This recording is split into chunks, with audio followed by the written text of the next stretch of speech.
Hi. ഈ മുതിർന്ന ആളുകൾ, വലിയ ആളുകൾ ഗെയിംസിൽ ഏർപ്പെടുമ്പോൾ എന്താ സംഭവിക്കുന്നത്? ആക്ച്വലി ഈ ഔട്ട് ബൗണ്ട് ട്രെയിനിങ്ങിൽ എക്സ്പീരിയൻഷ്യൽ ഫെസിലിറ്റേഷൻ ഒരുപാട് ഗെയിംസ് ആക്ടിവിറ്റീസ് ഒക്കെ ഇൻവോൾവ് ചെയ്തുകൊണ്ടുള്ള ഒരു പ്രോസസ്സാണ്.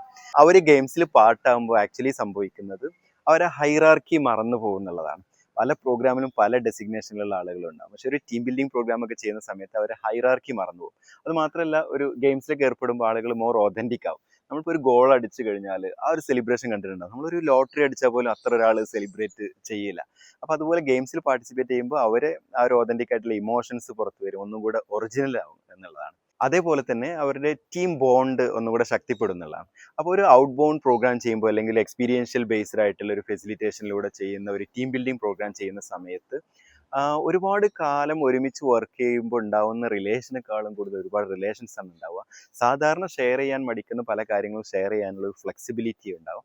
ഒരുപാട് വർഷം ഒരുമിച്ച് വർക്ക് ചെയ്യുന്നതിനേക്കാളും കൂടുതൽ വലിയൊരു ടീം ബിൽഡിംഗ് ആണ്, അല്ലെങ്കിൽ വലിയൊരു ഷെയറിംഗ് ആണ്, അല്ലെങ്കിൽ വലിയൊരു സേഫ് ലേണിംഗ് സ്പേസ് ആണ് ഈ OBT ബേസ്ഡ് ആയിട്ടുള്ള, അല്ലെങ്കിൽ എക്സ്പീരിയൻഷ്യൽ ലേണിംഗ് ബേസ്ഡ് ആയിട്ടുള്ള ടീം ബിൽഡിംഗ് പ്രോഗ്രാമിലൂടെ നടക്കുന്നത്.